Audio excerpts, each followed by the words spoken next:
এই এপিসোডে আমরা দেখব আমাদের যে বাটনটা আমরা তৈরি করলাম এখানে যখন আমরা স্ক্রল করতেছি বাটনটা ফেড ইন হচ্ছে বা এই বাটনে ক্লিক করা হলে এখন আমাদের পেজটাকে স্ক্রল করে উপরের দিকে নিয়ে যেতে হবে।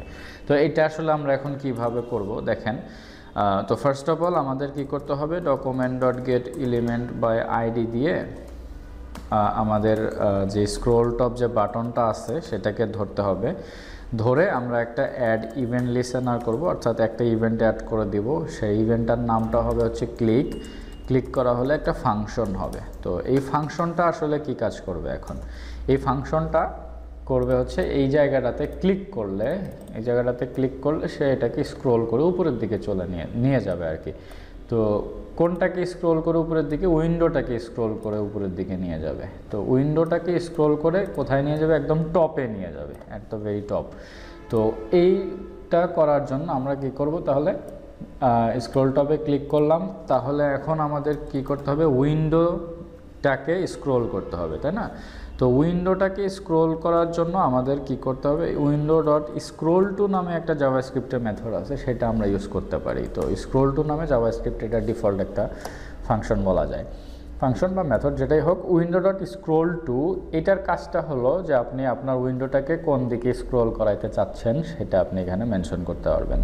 তো উইন্ডো ডট স্ক্রল টুতে আমরা দুইটা ভ্যালু দিতে পারি, সেটা হচ্ছে কতটুকু স্ক্রল করবে। সাপোজ ধরেন আমরা এখানে দুইটা ভ্যালু দিব। সাপোজ ফার্স্ট অফ অল আমাদের এখানে যদি আমরা টপ লিখি এবং আরেকটা ভ্যালু দেওয়ার জন্য একটা কমা দিয়ে এইখানে আমরা ওই কতটুকু স্ক্রল হবে সেটা আমরা বলতে পারি। সাপোজ এখানে যদি আমরা 300 দিয়ে দেই, তাহলে এখানে ডেফিনেটলি একটা কমান্ড শেষ হওয়ার পরে একটা কোলন দিতে হয়।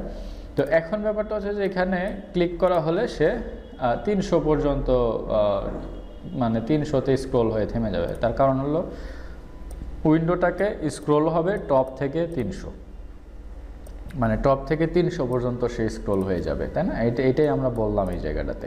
তো এখন 300 তো দিয়ে লাভ নেই, আমাদের তো একদম পুরা উপরের দিকে দিতে হবে, তাই না? তো সেক্ষেত্রে আমরা এখানে কি করব, 0 দিয়ে দিব।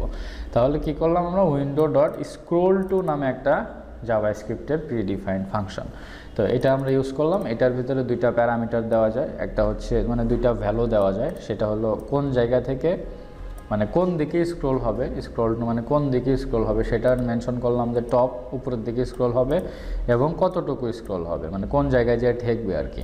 তো এখানে আমরা যে ভ্যালুটা দিতে পারি, আমরা মিডল পজিশন দিতে পারি 500, 600, 300 যা হচ্ছে তাই আমরা দিতে পারি। তো আমাদের লাগবে হলো 0। তো আমরা এটা ছোট্ট একটা ফাংশন, জাস্ট ক্লিক করা হলে window dot scroll to top থেকে 0 হয়ে যাবে।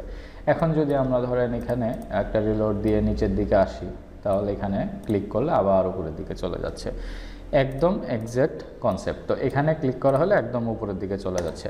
তো এই হচ্ছে ব্যাপার। তো এখন আমরা জাভাস্ক্রিপ্ট দিয়ে কিন্তু মোটামুটিভাবে অনেক কিছুই করে শিখে গেলাম। একটা মোবাইল মেনু, তারপরে আবার হচ্ছে মোবাইল মেনুর সাথে সাথে অফ ক্যানভাস একই জিনিস, এবং স্ক্রল টপের যে ব্যাপারগুলো এটাও কিন্তু আমরা অলরেডি শিখে ফেললাম।